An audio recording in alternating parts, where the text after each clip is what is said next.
Welcome students, welcome to the Anushka Digital Academy. In today's session, we are going to discuss the UPSC Prelims 2020 paper of History segment, right? In this time in Prelims, History के अंदर बच्चों जो 3 section होते हैं जैसे Ancient, Medieval and Modern, तीनों के अंदर से क्वेश्चन पूछे गए. इन टोटल 18 to 19 क्वेश्चंस पूछे गए हैं, लेकिन एंशियंट पे फोकस फिर से अच्छा रहा है. 8 questions are from ancient, particularly from ancient, 2 are from medieval history and remaining are from modern Indian history, right. Overall अगर पेपर देखा जाए तो almost all the questions are attemptable अगर आप लोगों ने अच्छे से प्रिपरेशन की है तो. करंट अफेयर्स सेक्शन को थोड़ा कम टच किया गया है बिकॉज यूपीएससी इस बार डाइसी था कि होगा कि नहीं होगा because of Covid.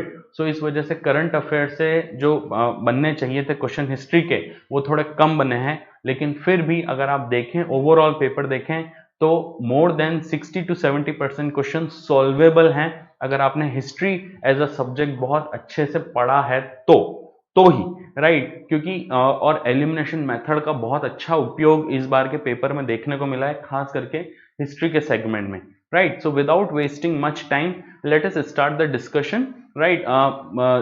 From the question number 1, जो चारों सेट आए हैं उनके क्वेश्चन नंबर दे रखे हैं ऊपर.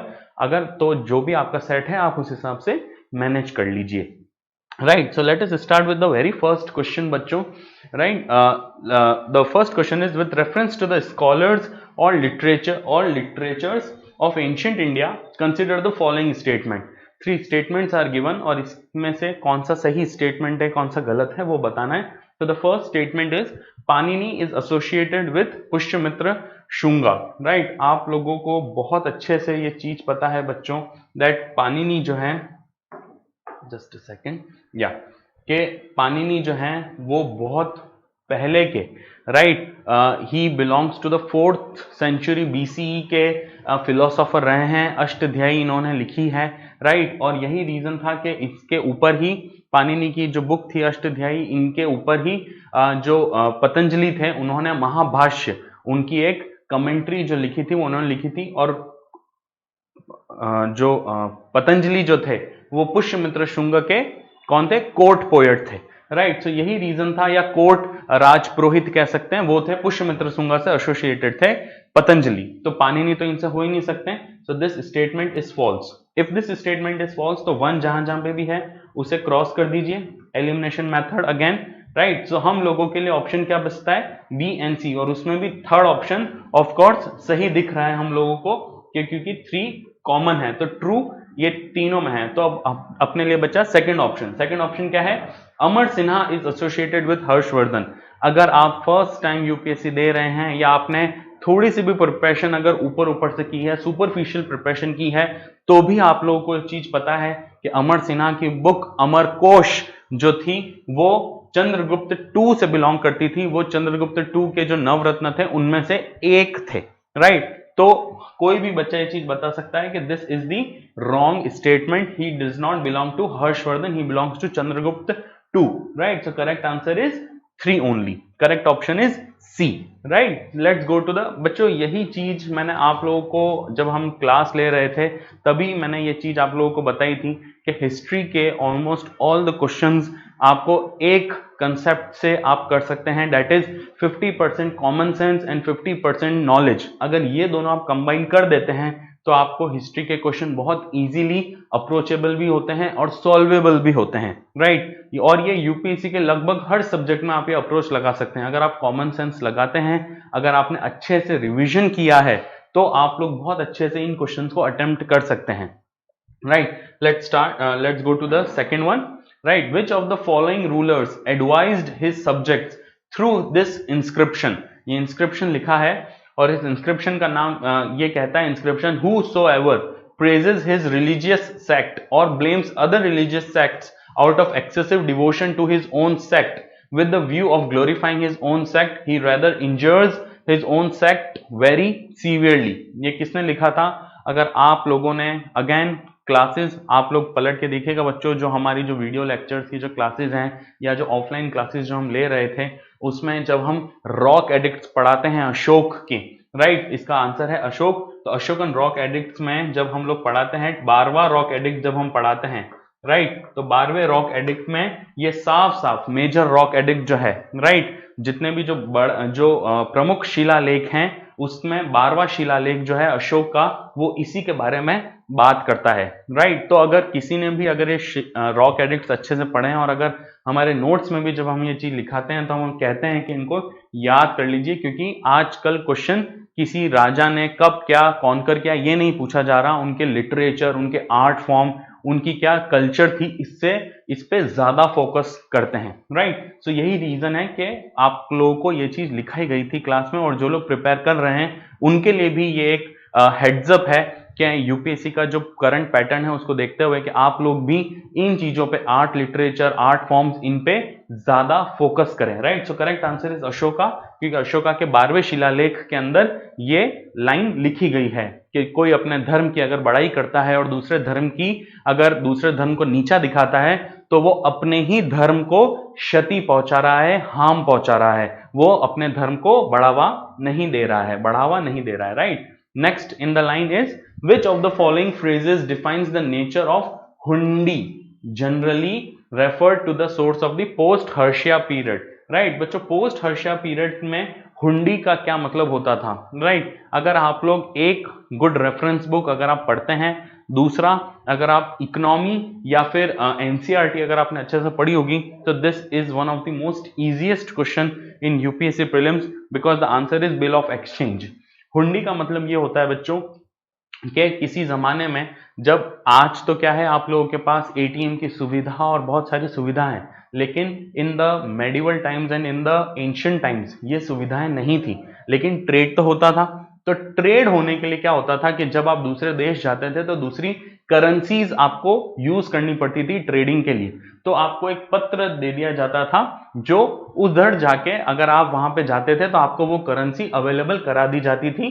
तो हर जो भी लोग थे, जो ट्रेडर्स थे, उनको ये चीज दे दी जाती थी ताकि वो अपना जो माल मटेरियल है खरीद सकें या बेच सकें उस देश की करेंसी के अनुसार, राइट। तो हुंडी ये मतलब होता था, और जब बाहर के जो ट्रैवलर्स थे जब वो इंडिया आते थे तो वो भी हुंडी लेके आते थे ताकि उनको ट्रांजैक्शन करने में या भारत में घूमने में कोई दिक्कत महसूस न हो, राइट। ये इकोनॉमी से रिलेटेड भी कह सकते हैं, रीजन इज क्योंकि इकोनॉमी में ये टर्म कहीं ना कहीं आपको पढ़ाया जाता है क्योंकि it is a bill of a exchange, right. आज ये आईएमएफ और वर्ल्ड बैंक और ये चीजें फॉलो करते हैं द करेंसी बास्केट के नाम से, अगर आप जानते होंगे तो, राइट। अगर आपको ट्रेड करना है तो आप इसमें ट्रेड करते हैं कन्वर्ट करके, राइट। इंडियन रुपीज तो चलता नहीं, तो आप इंडियन रुपीज को या तो चाइनीज येन में कन्वर्ट करते हैं या फिर अमेरिकन डॉलर्स में कन्वर्ट करके फिर you do the transactions.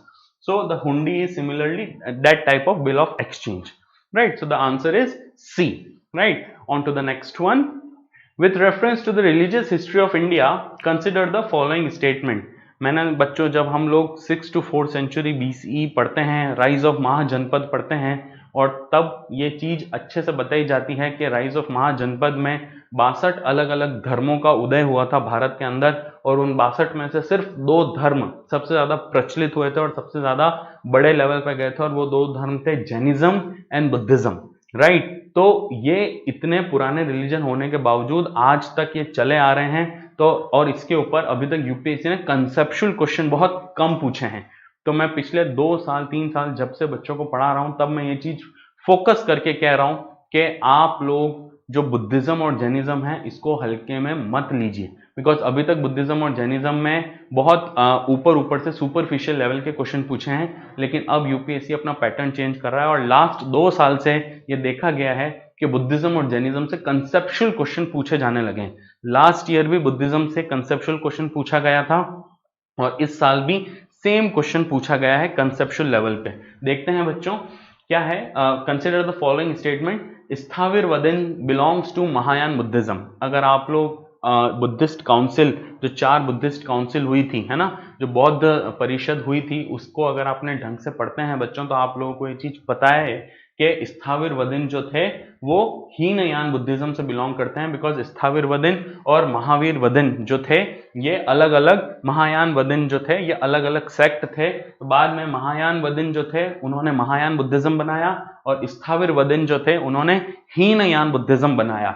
So first statement जो है वो रॉन्ग हो जाता है। Sthaviravadin does not belong to Mahayana Buddhism, they belong to Hinayana Buddhism, right. तो फर्स्ट स्टेटमेंट को आप एलिमिनेट कर दीजिए, अगेन यहाँ पे ये खत्म हो जाता है, राइट। देखते हैं दूसरा statement, Lokottaravadin sect was an offshoot of Mahasanghika sect of Buddhism. बिल्कुल सही बात है। अगर आप बुद्धिज्म के फिलोसॉफीज को अगर आप पढ़ते हैं तो लोकोत्तरवादीन का या लोकोत्तर फिलोसॉफी भी आप लोग इसमें देखेंगे। So they are definitely the offshoot या एक ब्रांच थी महासंघिका की, और बाद में इसी सेक्ट को महासंघिका जो थी बाद में ये सारी सेक्ट मिलके महायान बुद्धिज्म बनाती है। थर्ड स्टेटमेंट देखते हैं बच्चों, the deification of Buddha by Mahasanghika fostered the Mahayana Buddhism. Of course आप लोग ये चीज जानते हैं कि हीनयान बुद्धिज्म और महायान बुद्धिज्म में जो मेजर डिफरेंस था वो सिर्फ यही था कि हीनयान बुद्धिज्म के अंदर वो लोग बुद्धा को एज अ व्हाट यू से बुद्धा को उनके ऑब्जेक्ट्स में पूछते थे, बुद्धा के जो रिमेनेंट्स थे उसमें पूछते थे,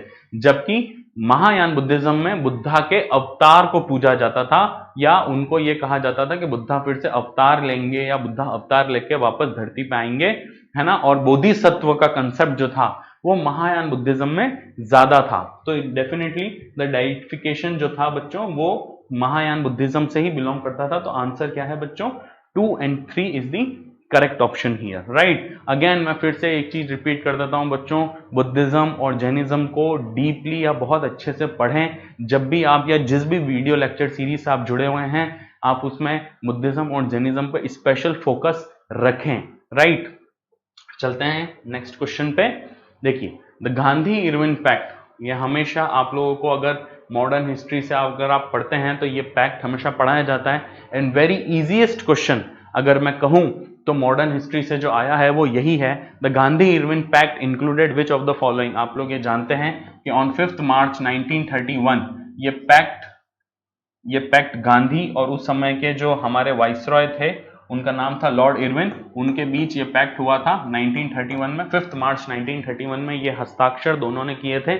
इसको दिल्ली पैक्ट के नाम से भी जाना जाता है बिकॉज दिल्ली में ये पैक्ट साइन किया गया था, राइट। उस समय गांधी जी ने सिविल डिसओबीडियंस मूवमेंट या सविनय अवज्ञा आंदोलन की शुरुआत कर दी थी भारत में, जिसमें उन्होंने नमक जलाया था डांडी मार्च के तहत, राइट। और जब उन्होंने नमक जलाया पूरे देश में, जब सिविल डिसओबीडियंस मूवमेंट छिड़ चुका था, तब गांधी जी ने इरविन साहब जो थे, लॉर्ड इरविन जो थे, उन्होंने गांधी जी को दिल्ली बुलाया और कहा कि भाई आप यहाँ पे आइए और मेरे साथ पैक्ट साइन कीजिए। तो उसी पैक्ट में देखते हैं बच्चों, पहला invitation to the Congress to participate in the round table conference. बिल्कुल सही बात है बच्चों, ये उस समय पहली राउंड टेबल कॉन्फ्रेंस जो थी वो हो चुकी थी 1930 में, लेकिन 1931 में सेकेंड राउंड टेबल कॉन्फ्रेंस होनी थी और गांधी जी को उसमें इनवाइट किया गया था। डेफिनेटली गांधी इरविन पैक्ट का समझौता था और गांधी जी ने इसका समर्थन भी किया था कि ठीक है मैं सेकंड उसमें जाऊंगा, right. So first statement is correct.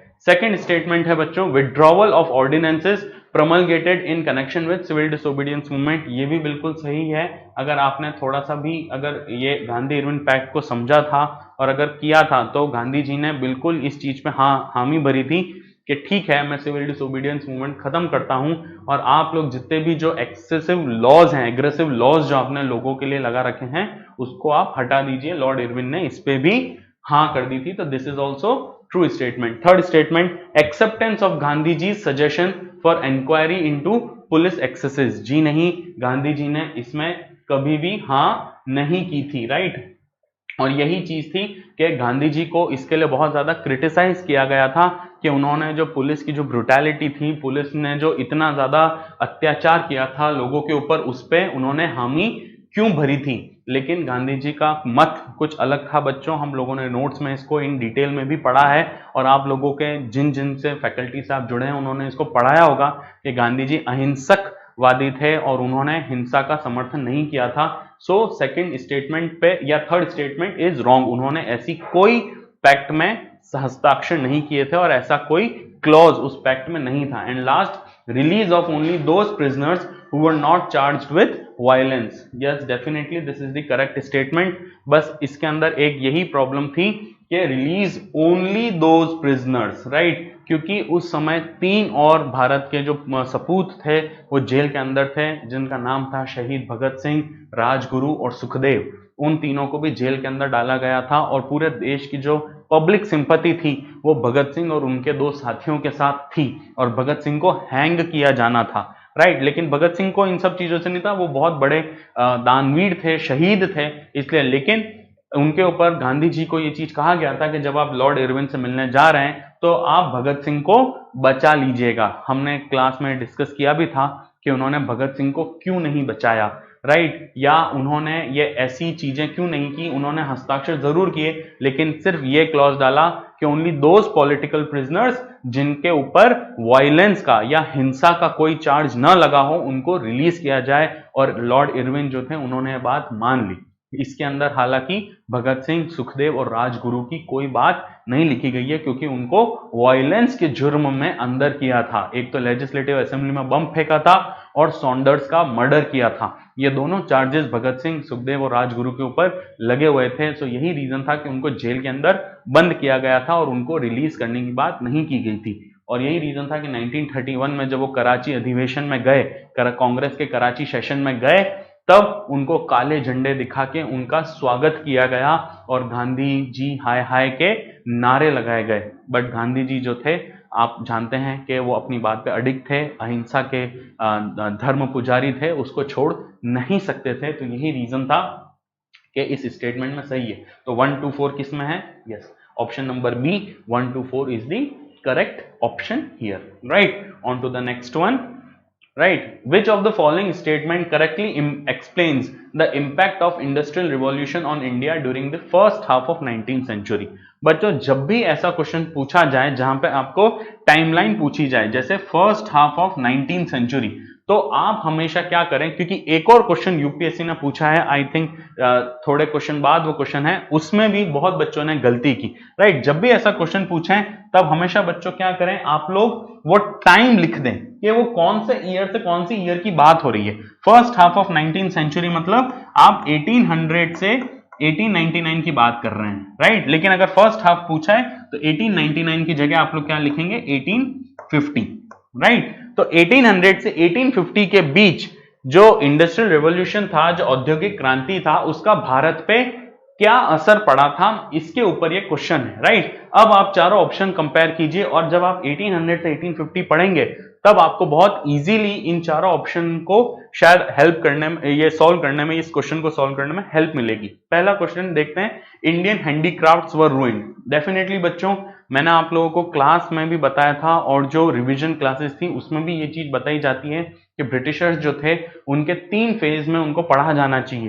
पहला जो था वो मर्केंटलिस्ट फेज है जो 1773 से 1813 तक होता है।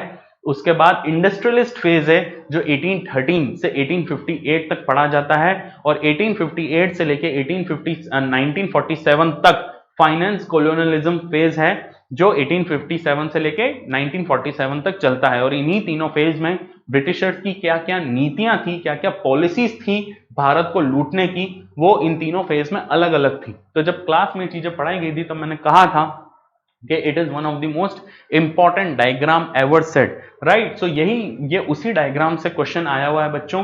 जब इसमें अगर आप देखेंगे तो 1800 से 1850 में एक्सेसिव हैवी ड्यूटीज जो इंडियन प्रोडक्ट्स पे लगाई गई थी, तो ताकि इंडियन हैंडीक्राफ्ट जो थे, जिनकी ब्रिटेन में बहुत डिमांड थी, राइट, उसको कम करने के लिए एक्सेसिव ड्यूटीज और ये लगाई गई थी। और इंडस्ट्रियल रेवोल्यूशन का सबसे बड़ा इंपैक्ट क्या था, Indian handicrafts were ruined. So this is the true statement. 3 और स्टेटमेंट देख लेते हैं। Machines were introduced in Indian textile industry in large numbers. देखिए बच्चों, क्या वर्ड है, इन लार्ज नंबर्स।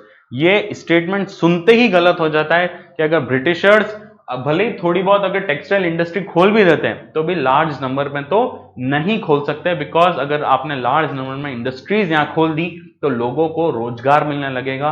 अगर लोगों को रोजगार मिलने लगेगा तो इंडियंस को पैसा मिलने लगेगा, और जिस दिन हमारे पास पैसा आएगा अगले दिन हम बोलेंगे या हमारी नेक्स्ट जनरेशन बोलेगी ब्रिटिशर्स गो आउट, हमें ब्रिटिशर्स की जरूरत नहीं है। जैसा अमेरिका में हुआ था। America was also once upon a time a colony of Britain, और अमेरिका ने ब्रिटेन को कैसे भगाया, with the slogan of no taxation without representation, right. इसी भूमिका पे उनको हटाया गया।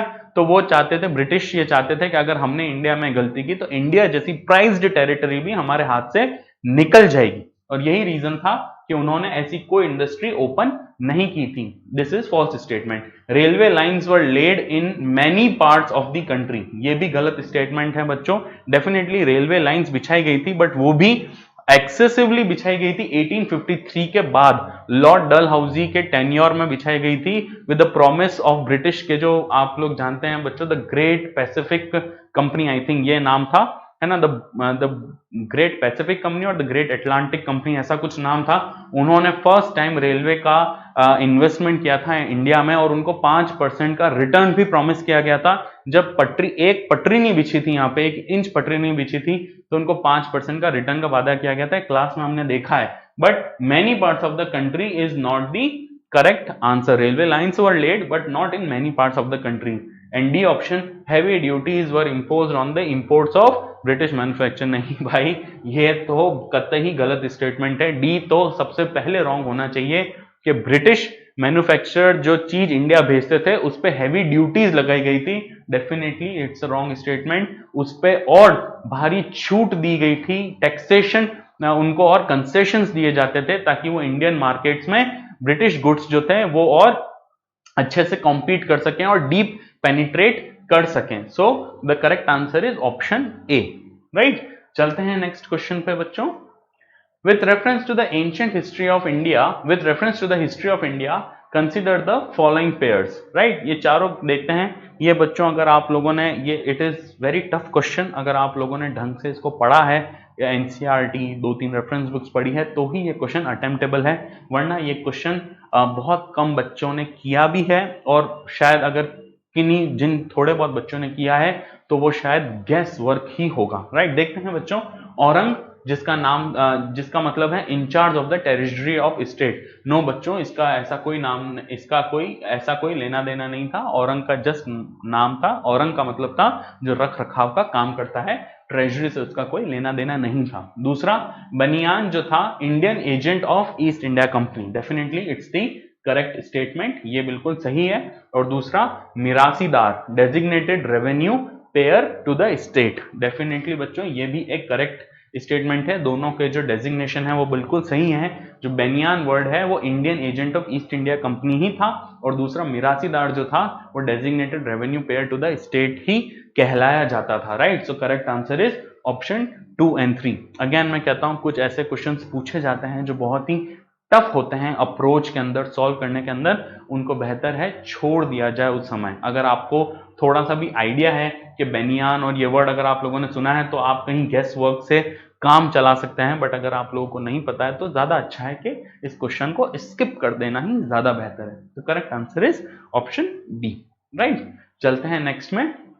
Consider the following events in the history of India, right. 4 दे रखे हैं और इनको क्रोनोलॉजिकल इवेंट्स में बताना है कि जिन्होंने अर्लीस्ट इसमें से जो आया उसके बाद कौन आया, उसके बाद कौन आया, उसके बाद कौन आया। बच्चों अगेन ये वही क्वेश्चन है, जब में हिस्ट्री आप लोगों को पढ़ाई जाती है तब आप लोगों को फोकस किया जाता है on the timeline concept, right. ये क्लास में जब एंशिएंट हिस्ट्री मैंने चालू करते हैं बच्चों, या मैंने जब पढ़ाई थी तब मैंने इस पे बहुत ज्यादा फोकस किया था कि आप लोग टाइमलाइन कंसेप्ट को ना भूलें। टाइमलाइन कंसेप्ट क्या है बच्चों, कि अगर हिस्ट्री को याद करनी है बच्चों, भारत की 5000 साल की हिस्ट्री है। अब 5000 साल की हिस्ट्री को एक बच्चा, एक नॉर्मल ह्यूमन माइंड कैसे याद रखेगा? वो तभी याद रख पाएगा जब उसको टाइमलाइन याद होगी कि किसके बाद कौन आया था, उसके बाद कौन आया था और वो क्यों गया, है ना। और हिस्ट्री ऐसे ही एक ऑर्गेनिक वे में पढ़ाई जाती है।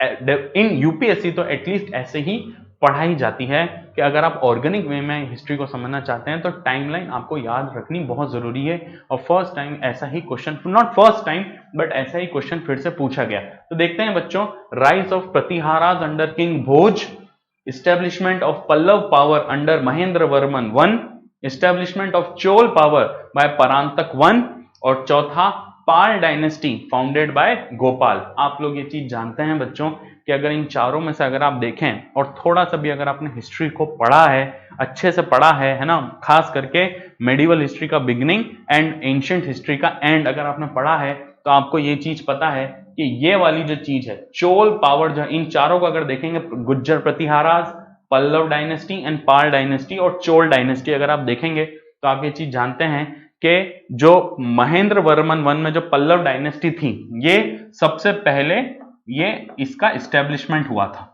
राइट। और उसके बाद कहीं जाके ये सबसे पहले जो हुआ था, ये सबसे पहली बनी थी इन दी 4th सेंचुरी सीई, राइट। ये कहीं जाके तब जाके ये चीज बनी थी, राइट। हम लोग जब मेगालिथिक पढ़ते हैं, कल्चर पढ़ते हैं सदर्न इंडिया का, उसके बाद गुज्जर प्रतिहारास, पल्लवास, चोलास, ये जब हम पढ़ रहे थे तो मैंने आपको ये बताया था, चेरास जब बताया था, तब सबसे पहले 4th सेंचुरी बीसी में इनका उदय हुआ था एज अ पावरफुल किंगडम का।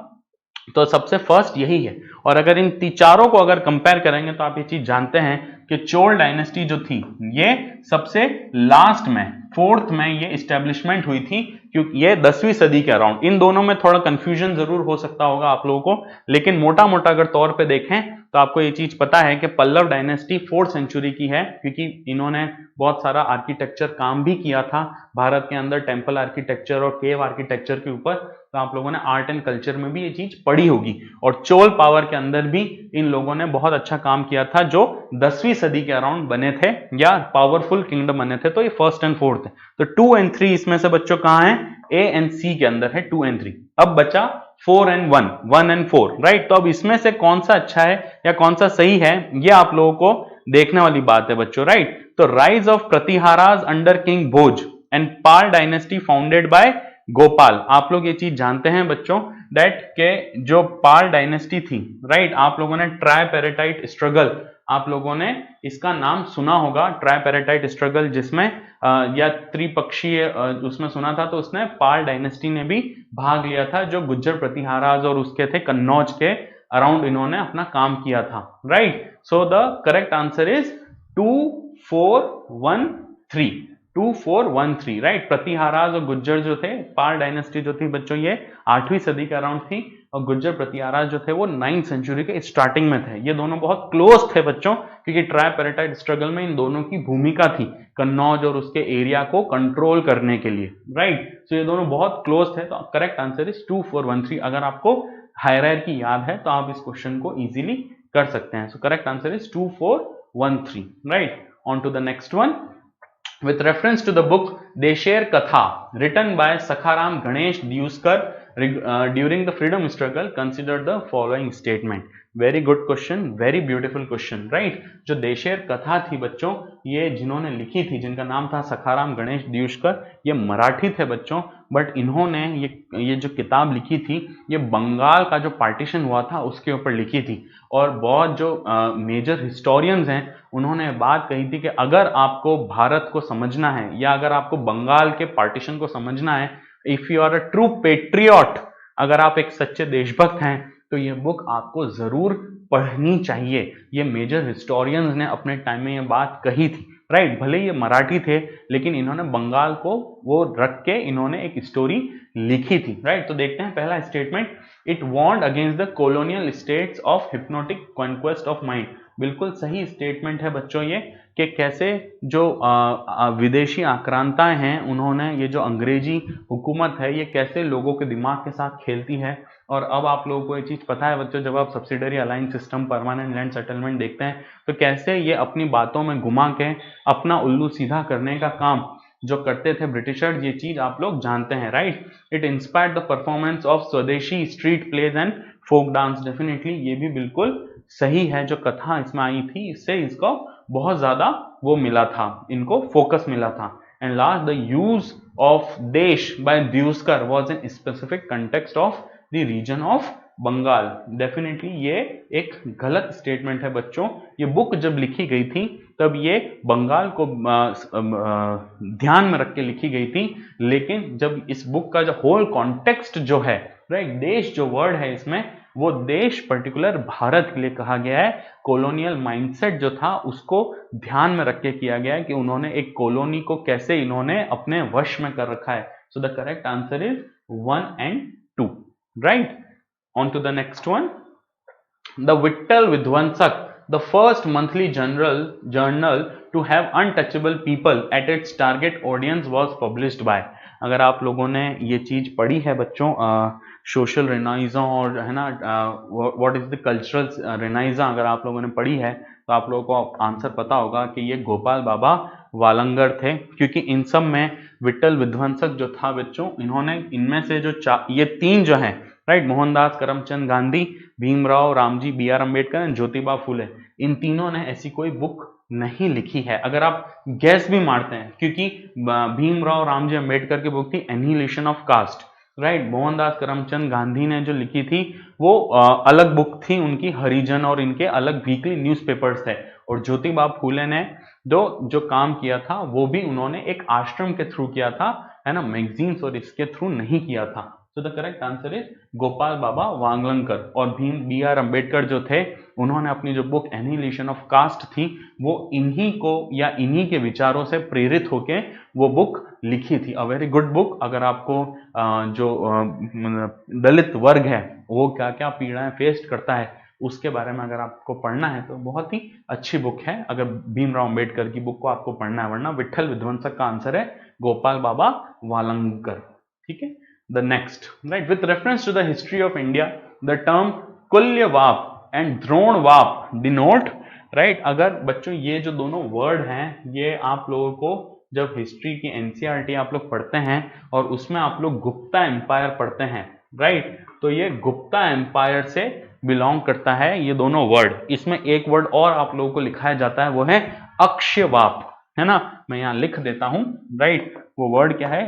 अक्षय व्याप या वाप, अक्षयवाप, राइट। तो जो अक्षयवाप, कुल्यवाप और द्रोणवाप जो है बच्चों, वो ये चीज क्या है? ये एक भूमाप है, मेजरमेंट ऑफ लैंड है ना। भूमि को नापने के लिए जो मेजरमेंट कैटेगरी यूज की जाती है वो ये चीज थी बच्चों, राइट। वो है कुल्यवाप, द्रोणवाप और अक्षयवाप। गुप्ता डायनेस्टी के अंदर ये चीज पढ़ाई जाती है। मैं अगेन आप लोगों को फिर से कह देता हूं बच्चों कि 5-4 साल के इतिहास में अब वो चीजें बेकार हो गई या ऑर्थोडॉक्स हो गई जहां पे किस राजा ने किसके अगेंस्ट क्या लड़ाई लड़ी थी ये पूछा जा रहा है, राइट। अब क्वेश्चन फोकस इस पे है कि उनका कल्चरल सिग्निफिकेंस क्या था, उनकी social life, political life, art, literature, science and technology क्या थी, इस पे यूपीएससी ज्यादा फोकस कर रही है। तो आप लोगों का भी एक मत है कि आप लोग को भी एक सजेशन है कि आप लोग इस पे अपने प्रिपरेशन सीमित रखें। आर्ट फॉर्म, लिटरेचर, है ना, उनकी आर्किटेक्चर, साइंस एंड टेक्नोलॉजी, उनकी सोशल लाइफ, पॉलिटिकल लाइफ, इस पे अपना जो है प्रिपरेशन सीमित रखें, राइट। चलिए नेक्स्ट क्वेश्चन देखते हैं। With reference to the history of India consider the following pairs. बहुत ही अच्छा क्वेश्चन और टफ भी कह सकते हैं। अगर बच्चों को इसमें एलिमिनेशन मेथड नहीं आता है तो ये टफ क्वेश्चन है। देखते हैं बच्चों। भिलसा मध्य प्रदेश, द्वार समुद्र महाराष्ट्र, गिरिनगर गिरनार जिसको बोलते हैं गुजरात, और स्थानेश्वर दैट इज उत्तर प्रदेश। अगर इसमें से बच्चों 4 ऑप्शंस में से अगर आपको हटाना हो तो पहला ऑप्शन या सही करना हो तो आप लोग आई थिंक गिरनार और गुजरात को सही करेंगे, बिकॉज आप लोग जानते हैं कि गिरनार पर्वत या गिरनार क्षेत्र, तीर्थ क्षेत्र जो है ये इंडिया के सबसे प्रमुख तीर्थ क्षेत्रों में से एक है। कि गिरनार कहाँ आता है? गुजरात के अंदर आता है। तो दिस इज दी करेक्ट। सो 3 किस में है? यहाँ पे है, राइट। तो आप लोगों को ऑलरेडी ये चीज पता है कि अब आपको 1 और 2 के अंदर ही करना है क्योंकि 3 इसमें आ जा रहे हैं, राइट। यही अच्छी बात है यूपीएससी की कि आप एलिमिनेशन मेथड बहुत अच्छे से इसमें लगा सकते हैं, राइट। दूसरा 4th भी आप एलिमिनेट कर सकते थे बच्चों, बट लेकिन 4th थोड़ा सा टफ हो जाता है बिकॉज यहाँ पे इन्होंने लिख दिया स्थानेश्वर। अगर आप थानेश्वर, तो आप लोगों की कॉपी में आप लोगों ने पढ़ा होगा थानेश्वर के कौन? हर्षवर्धन जो थे वो थानेश्वर एरिया से बिलोंग करते थे, राइट। और उस समय थानेश्वर, आज थानेश्वर बोलते हैं जो हरियाणा में है, लेकिन अब उस समय थानेश्वर को स्थानेश्वर कहते हैं। अगर आप मैप्स अच्छे से पढ़ते हैं तो आप लोगों को ये चीज पता होगा एंशिएंट इंडिया के मैप्स में कि उस समय थानेश्वर को स्थानेश्वर कहा जाता था, राइट। और इसी वजह से या स्थानेश्वर से अगर आप थानेश्वर भी अगर आप देखें तो अभी भी वही नाम है। तो उत्तर प्रदेश नहीं, ये हरियाणा से बिलोंग करता है, right. So this is the reason कि 4th ऑप्शन भी गलत हो जाता है। तो ये 2 ऑप्शन तो यहीं पे बड़े बड़े गलत दिखते हैं। देखते हैं 2 ऑप्शन बच्चों। भिलसा और द्वार समुद्र, दोनों वर्ड के अंदर ये चीज आपको पता है कि भिलसा जो है ये गुप्ता एम्पायर में जो रामगुप्त, चंद्रगुप्त, इनके जो कॉइन्स मिले थे वो भिलसा से मिले थे, जहां पे हम लोगों को गुप्ता एम्पायर के बहुत ज्यादा जो कॉइन्स थे या उनके जो कॉइनेज सिस्टम था या उनका जो आर्ट एंड आर्किटेक्चर था उसको समझने में बहुत ज्यादा मदद मिली थी। So the first option is also correct. और जो द्वार समुद्र था ये सदर्न इंडियन किंगडम से बिलोंग करता था, महाराष्ट्र से ये बिलोंग नहीं करता था। तो second option is wrong here, so correct answer is 1 and 3, right. So this is how you have to do the elimination method plus your general knowledge, या जो आपने जो पढ़ा है नॉलेज को यूज करके और कॉमन सेंस को यूज करके you have to answer such questions. So correct answer is 1 and 3, right? On to the next one. With reference to the period of Gupta dynasty in ancient India, the town Ghantashala, Kadura and Chaul were well known as. बच्चों ये question थोड़ा सा technically wrong है, because ये Gupta dynasty नहीं, ये post Gupta dynasty से belong करते थे ये तीनों टाउन। अगर इसको देखा जाए, मेजर टाउन्स देखे जाएं तो ये पोस्ट गुप्ता डायनेस्टी से बिलोंग करते थे। और इसका करेक्ट आंसर है बच्चों ports handling the foreign trade. आप लोगों को जब एंशिएंट हिस्ट्री पढ़ाई जाती है तब आप लोगों को ये चीज कहा जाता है कि आप इंपॉर्टेंट पोर्ट्स के जो नाम है वो एक बार आप लोग लिख लीजिए एक मैप बना के। भारत का जो ऐसा जो मैप बनवाया जाता है आपको हमेशा क्लास में, तो यहाँ पे आपको कह दिया जाता है कि 5-6 पोर्ट के नाम आप लोग इसमें लिख दीजिए और उसमें से एक पोर्ट का नाम कदूरा और चौल, ये हमेशा आप लोगों को लिखाया जाता है। तो अगर आप लोगों को थोड़ा सा भी अगर आइडिया है तो करेक्ट आंसर आप पोर्ट्स हैंडलिंग फॉरेन ट्रेड आप लोग इसमें लिख देंगे। नेक्स्ट 3 ऑप्शन जो है वो सही नहीं है, राइट। चलते हैं नेक्स्ट क्वेश्चन पे। With reference to the cultural history of India consider the following pair. Very beautiful question, और इसमें भी एलिमिनेशन मेथड बहुत अच्छे से लगाएंगे। देखिए बच्चों समझाता हूं। परिवाराजक, रिनंसिएंट एंड अ वॉन्डरर, श्रमण, priest with high status and उपासक, ले फॉलोवर ऑफ बुद्धिज्म। अब इन तीनों में बच्चों अगर आपको नहीं भी पता है तो भी आपको एक ऑप्शन तो डेफिनेटली पता होगा और वो है ऑप्शन नंबर 2, राइट। आप लोगों को ये चीज पता है बच्चों के कल्चरल हिस्ट्री के थ्रू में श्रमण जो ट्रेडिशन था वो चीज क्या था, वो जैनिज्म और बुद्धिज्म फॉलो करते थे। और श्रमण ट्रेडिशन क्या था बच्चों, आपको ये चीज पता है कि अगर ये टाउन है तो जितने भी जो उनके फॉलोअर्स थे, बुद्धिज्म और जैनिज्म के फॉलोअर्स थे, वो इस टाउन के अराउंड सर्कल लगाया करते थे, राइट। और वो भीख नहीं मांगते थे, वो इसके सर्कल लगाया करते थे और इस टाउन के जो लोग थे वो आके इनको गरम गरम खाना देते थे, बिकॉज भीख मांगना अलाउड नहीं था उस समय, राइट। तो वो लोग शमन ट्रेडिशन को फॉलो करने वाले थे, जैनिज्म और बुद्धिज्म के लोग, राइट। तो उसका प्रीस्टहुड से कोई लेना देना नहीं था। शमन ट्रेडिशन था कि आप चलो वॉक करो, है ना, वहां पे रुकना नहीं है, राइट। तो शमन ट्रेडिशन का प्रीस्ट विथ हाई स्टेटस से कोई लेना देना नहीं है। This is the wrong statement. Eliminate 2 from all the option. I think you got the answer with the option number B 1 and 3 without thinking anything। option 1 and 3 आपको दिख रहा है। so very easy question, अगर आप इसको handle करना जानते हैं इस क्वेश्चन को, तो ये क्वेश्चन आप लोगों के लिए बहुत इजी था।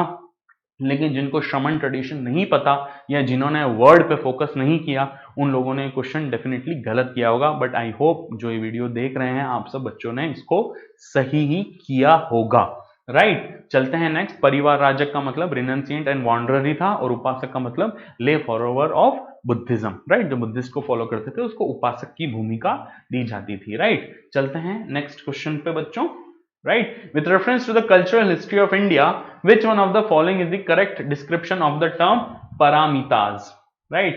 देखिए बच्चों फिर से थर्ड टाइम बुद्धिज्म के ऊपर क्वेश्चन आया गया है। जैसे 5 महाव्रत होते हैं जैनिज्म के अंदर, ठीक है, जैसे 4 स्टेजेस होती हैं हिंदुइज्म के अंदर, राइट। वैसे ही बुद्धिज्म के अंदर 10 डिसिप्लिन है, अष्टांगिक मार्ग जिसको आप लोग बोलते हैं, या उसके जो 10 या 8 जो गुण थे कि इस मार्ग को फॉलो करेंगे तो ही आपको निर्वाण प्राप्त होगा, या आप एक अच्छी लाइफ जी सकेंगे, बर्थ एंड रीबर्थ की साइकिल से, बर्थ एंड डेथ की साइकिल से आप फ्री हो सकेंगे।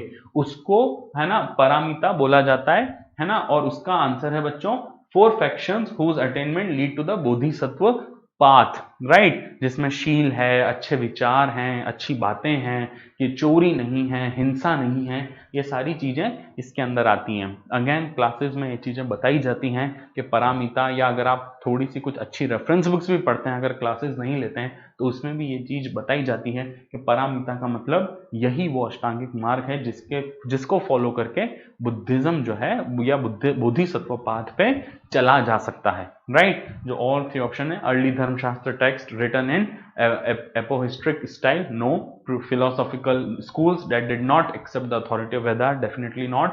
And powerful merchant guild at very early medieval South India.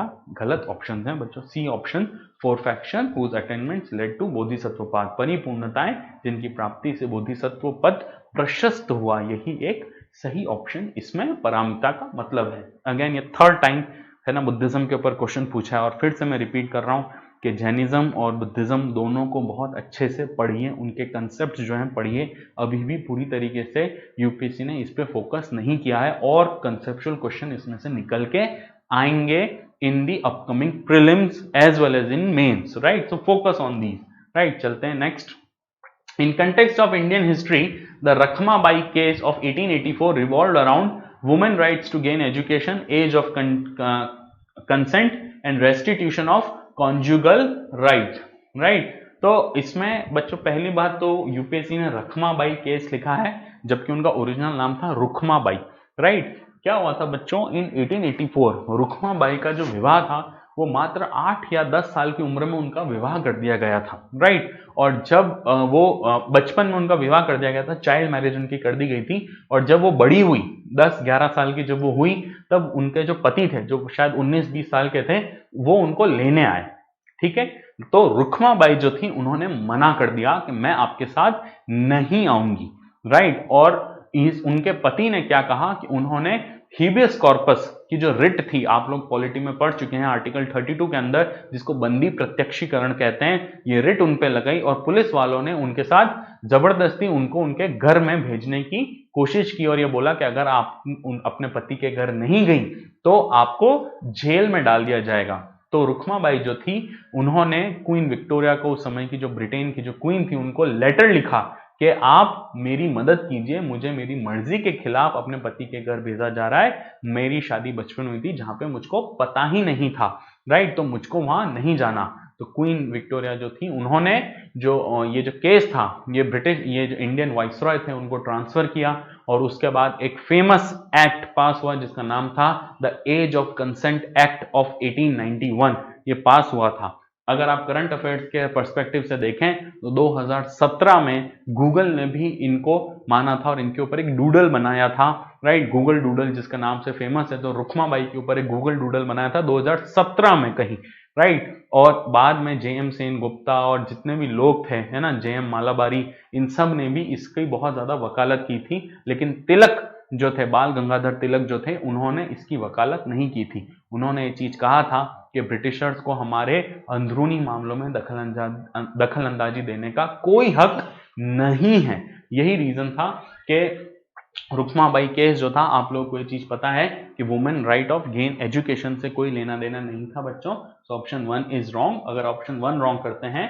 तो यहां से आप इसको रॉन्ग कर सकते हैं। अगर एज ऑफ कंसेंट एक्ट 1891 अगर आप थोड़ा सा भी पढ़ते हैं, या क्लास में आप लोगों को पढ़ाया जाता है, या आप लोगों को कहा जाता है कि एक्ट के बारे में सर्च कीजिएगा, तो एज ऑफ कंसेंट एक्ट करते ही सबसे पहला नाम आता है वो है रुखमाबाई केस का ही नाम आता है। He is the first female doctor also in the India, right. So that is the reason, the correct answer is 2, restitution of conjugal right and age of consent. इसके ऊपर ये केस था बच्चों, और बहुत अच्छा केस हमारे इंडियन हिस्ट्री के अंदर ये चीज बनी थी, right. So correct answer is 2 and 3।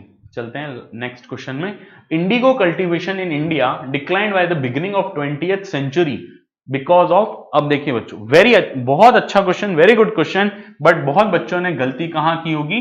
जैसे मैंने आपको कहा, जब भी आप ऐसा कुछ देखें 20th century, first half of 19th century, जैसे ही आप ये चीज देखें, हमेशा आप ईयर लिख दीजिए। अब इन्होंने क्या लिखा, बिगिनिंग ऑफ 20th सेंचुरी, मतलब 1900s, ये चीज लिख लीजिए हमेशा। उस समय क्या था, first half of 19th century, तो हमेशा लिख लीजिए 1800 से 1850।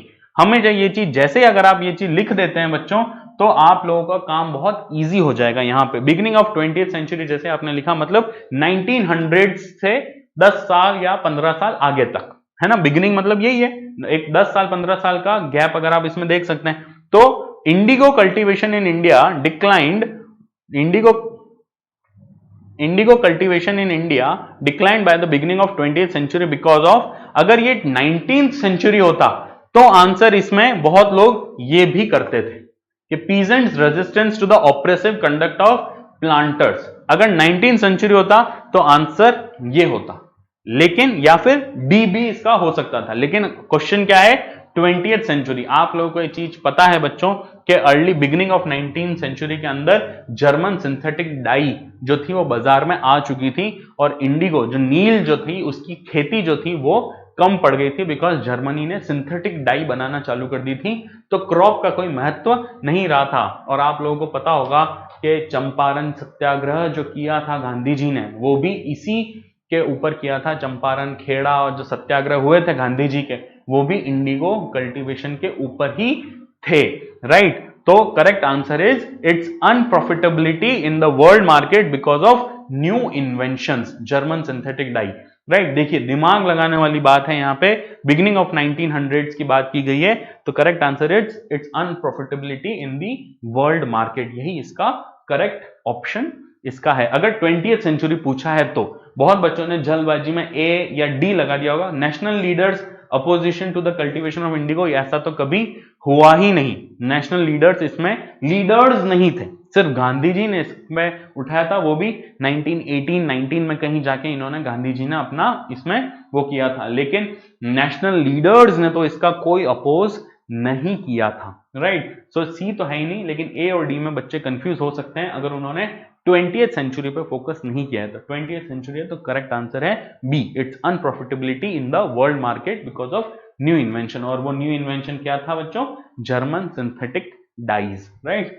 लास्ट क्वेश्चन देखते हैं बच्चों, last second question I think, right. Wellesley establish the Fort William college at Calcutta because, आप लोग ये चीज जानते हैं बच्चों, फोर्ट विलियम कॉलेज जो था, जो वेलेस्ली थे, है ना, जो लॉर्ड वेलेस्ली अलग हैं, उनके भाई आर्थर वेलेस्ली अलग हैं, राइट। तो जो फोर्ट विलियम कॉलेज था वो किसके लिए था? आप लोगों को एक चीज बहुत अच्छे से पता है कि ब्रिटिश जो सिविलियंस थे उनको जो सिविल सर्विसेज की जो ट्रेनिंग होती थी उसके लिए ये कॉलेज खोला गया था। He wanted to train British civilians for administrative purpose in India. So correct answer is D, right. He was asked by board of directors to do so, नहीं, बोर्ड ऑफ डायरेक्टर्स ने तो मना किया था कि मत खोलिए, और बाद में फिर फोर्ट विलियम कॉलेज को बंद करना पड़ा था कुछ ही समय बाद, और फिर से लंदन में ही ये ट्रेनिंग फिर से होती थी। आईसीएस ऑफिसर की, इंपीरियल सिविल सर्विसेज की जो ट्रेनिंग थी वो वहीं होती थी। दूसरी, he want to revive interest in oriental learning in India, ऐसा कुछ ब्रिटिशर्स का कभी मोटिव रहा नहीं।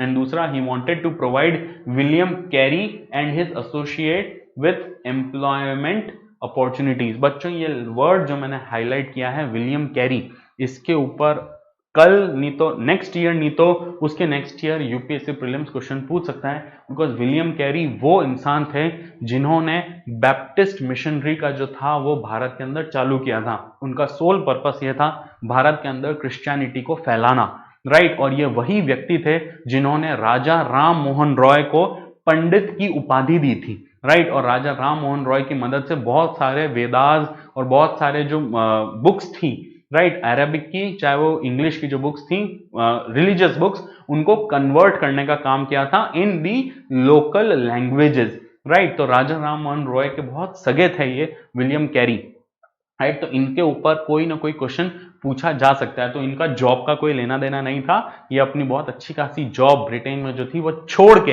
भारत आए थे ताकि वो ईसाई धर्म का प्रचार कर सकें भारत के अंदर, राइट। तो इनको जॉब का कोई लेना देना नहीं था, ये ईश्वर के पथ पे चलने वाले व्यक्ति थे। बट लेकिन विलियम कैरी के बारे में भी आप लोग पढ़ लीजिएगा, क्योंकि यूपीएससी ने अपने स्टेटमेंट्स में, अपने ऑप्शंस में ये नाम दिया हुआ है इस वजह से, right. So read about William Carey. और लास्ट क्वेश्चन देखते हैं बच्चों, with reference to the history of India, उलगुलन और the great tumult is the description of which of the following event।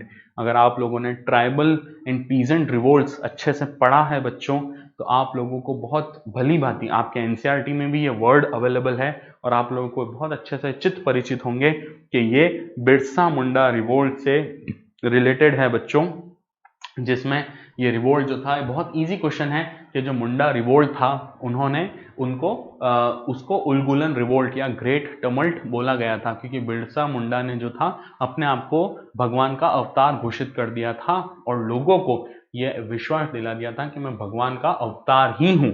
इसी वजह से उन्होंने, जो बिरसा मुंडा रिवोल्ट था वो 1899 से 1900 एक साल तक ये रिवोल्ट चला था, और फिर बाद में इस रिवोल्ट को सप्रेस कर दिया गया और बिरसा मुंडा जी को मार दिया गया था। सो ये आज भी हैं, इनके जो अभी लीनिएज में जो आगे हैं, पॉलिटिकली एक्टिव हैं। तो जो उलगुलन है बच्चों, ये बिरसा मुंडा रिवोल्ट से बिलोंग करते हैं, right. So I hope this is all from our side. I hope आप लोगों को कुछ कंसेप्ट, कुछ नए कंसेप्ट सीखने को मिले होंगे। और अगर आप लोगों को कुछ भी डाउट्स अगर इसमें आते हैं तो please feel free to contact us. We will reply you as soon as we get your message और टेक्स्ट और मेल, राइट। अगर आप, आई होप आप लोगों के जितने भी क्वेश्चंस थे, 18-19 जो क्वेश्चंस थे, वो सही हुए होंगे। And we will see you in mains and interview preparation, right. Thank you so much. For further updates please download Anushka academy app और इस चैनल को सब्सक्राइब करें ताकि ज़्यादा से ज़्यादा ऐसे ही नॉलेजेबल वीडियोस हम आपके साथ शेयर कर सकें। Thank you so much. Keep learning.